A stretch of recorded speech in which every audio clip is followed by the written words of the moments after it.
مساء الفل، الأخبار. نتفرج على دور كامل في فيلا مساحة 324 متر على شقة واحدة، حصة في الأرض الخمس. احنا كده هنا في الدور التاني علوي بالظبط. موقع حلو كده، نروح على البحر. واحنا جنبنا هنا كده شارع 10 التجاري، تالت نمرة بالظبط. احنا كده هنا في التراس. كل المساحة دي مساحة تراس، 3 غرف نوم و2 حمام. الدور التاني مسجلة في الجمعية، في عداد كهرباء، ممكن قسط وممكن كاش.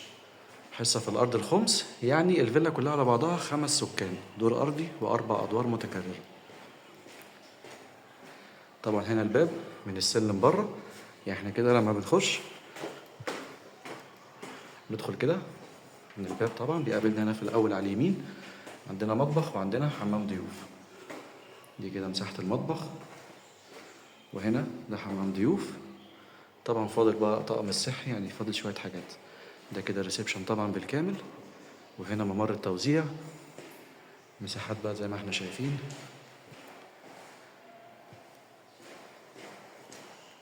ده الحمام الرئيسي، وهنا الغرفة التانية ليها بلكونة تانية هنا.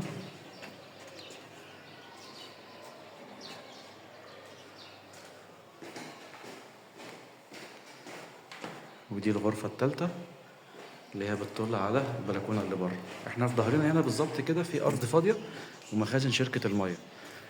طبعا بالنسبة للبلكونة اللي ورا دي يفضل تتقفل، يعني ناس كتير مقفلاها. هناك اهي ظهرنا الأرض الفاضية وشركة المية هناك. هنا مساحة 324 متر كلها على بعضها، طبعا بالمنافع. التلات غرف نوم و2 حمام مسجلة في الجمعية، عداد كهرباء وعداد مية، للبيع بالتقسيط على سنة.